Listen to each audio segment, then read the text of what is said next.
Bharat, Iran మధ్య కొన్ని దశాబ్దాలుగా ఉన్నటువంటి స్నేహ సంబంధాలని, వాణిజ్యాన్ని దృష్టిలో పెట్టుకొని భారతీయులు, భారతదేశం మాకే సపోర్ట్ చేయాలి, వ్యూహాత్మకంగా వ్యవహరించాలి అన్న విధంగా ఇప్పుడు ఇరాన్కి చెందినటువంటి ప్రతినిధి అబ్దుల్ మాజిద్ హకీమ్ ఇలాహీ అయితే కొన్ని కీలకమైనటువంటి వ్యాఖ్యలు చేశారు. అయాతుల్లా అలీ ఖమేని కంటే ముందు నుంచే భారత్కి, ఇరాన్కి మంచి సంబంధాలు ఉన్నాయి. అలాగే మా సుప్రీం మీతో ఎలాంటి సంబంధాలు నిలిపాడో చూశారు. అలాగే ఇప్పుడు ముజ్తబా ఖమేనీ యొక్క వ్యక్తిగతం కూడా మీకు తెలుసు, ఆయన కూడా భారతదేశంతో ఉన్నారు. ఈ విధంగా ఇరాన్ ప్రత్యక్షంగా 6-7 దశాబ్దాలుగా భారతదేశంతో ఉంది. సాంస్కృతికంగా లేదా భౌగోళికంగా చూస్తే కొన్ని శతాబ్దాలు, దగ్గర 3 శతాబ్దాలుగా ఇరాన్కి, భారత్కి మంచి సంబంధాలు ఉన్నాయన్న విధంగా ఈయనైతే మాట్లాడారు. కాబట్టి ఆ దేశ ప్రజలు అలాగే అధినాయకత్వం మా వైపు నిలబడాలి, మాకు భారతదేశం గురించి తెలుసు, ఆ సంస్కృతి సాంప్రదాయాలు కూడా మాకు తెలుసు అన్న విధంగా ఇప్పుడు ఇలాహీ మాట్లాడుతున్నారు. వాస్తవంగా ఇరాన్ లోపల ఏం జరుగుతుందో మనకు అనవసరం. అయితే ఈరోజు ఇరాన్కి మనము సపోర్ట్ చేయకపోయినా వ్యతిరేకంగా ఉండకూడదు. ఈరోజు అమెరికా మాట నమ్మి మనం ఎట్టి పరిస్థితుల్లోనూ యుద్ధంలోకి దిగకూడదు, దిగలేదు కూడా. నరేంద్ర మోదీకి ఆ దౌత్యం తెలుసు. పైగా ఆయన వెనక జయశంకర్ గారు లాంటి వాళ్ళు ఉన్నారు. ఇప్పుడు ఇరాన్ని అంతర్గతంగా వదిలేయండి, బహిర్గతంగా చూస్తే మనం ఖచ్చితంగా ఇరాన్కి వ్యతిరేకంగా అయితే ఉండకూడదు. అయితే మొన్న గల్ఫ్ దేశాల మీద దాడుల విషయంలోనే మనం ఇరాన్కి వ్యతిరేకంగా ఉన్నాం తప్ప అమెరికా, ఇజ్రాయెల్ చేసినటువంటి దాడికి మనం ఎక్కడా కూడా వ్యతిరేకంగా లేము. దానికి అలాగని అటువైపు వ్యతిరేకంగా లేము, ఇటువైపు వ్యతిరేకంగా లేదు, తటస్థంగా ఉన్నాం. మనము ఇప్పుడు ఇరాన్కి సపోర్ట్ చేసి ఇజ్రాయెల్కి దూరం అవ్వలేము. ఆ విషయం ఇరాన్కి తెలుసు.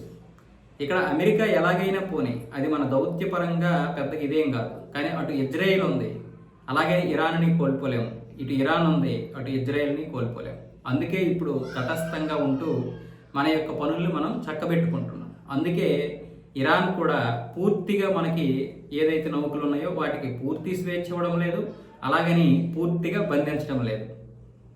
ఇలా పైపుని వదులుతూ పట్టుకుంటూ అంటే భారతదేశం యొక్క అవసరం మాకుంది, అలాగే మా అవసరం కూడా మీకుంది, దీన్ని చూసి మీరు ఎప్పుడైనా సరే నిర్ణయం తీసుకోండి, మా వైపు నిలబడడానికి ప్రయత్నం చేయండి అన్న విధంగా ఇరాన్ ప్రయత్నాలు చేస్తుంది. అలాగే భారత్ కూడా ఇప్పుడు వ్యూహాత్మకంగా వ్యవహరిస్తూ ప్రపంచంలో దాని యొక్క శక్తి ఏంటో అనేది చూపిస్తూ ఉంది. కానీ పూర్తి శక్తి మన దగ్గర అయితే లేదు. ఎందుకంటే ఆర్థిక బలం చాలా ముఖ్యం.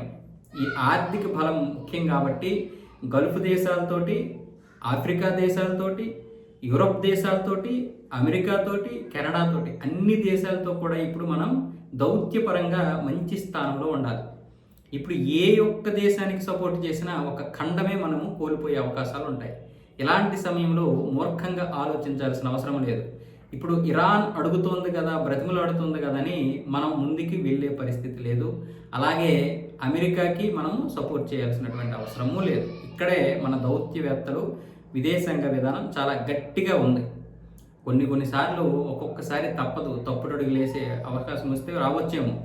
కానీ ఇప్పుడున్నటువంటి పరిస్థితుల్లో మన విదేశాంగ విధానం దృఢంగానే ఉంది. దీన్ని చెడదొబ్బడానికి కూడా చాలా దేశాలు ప్రయత్నాలు చేస్తున్నాయి.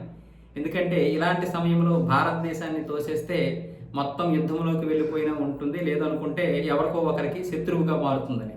మనం శత్రువుగా ఎవరికి మారాల్సిన అవసరం లేదు. మిత్రత్వాన్ని కూడా పోగొట్టుకోకుండా శత్రుత్వాన్ని తెచ్చుకోవట్లేదు. కాబట్టి ఇప్పుడు మంచి పరిస్థితుల్లోనే భారత్ ఉంది.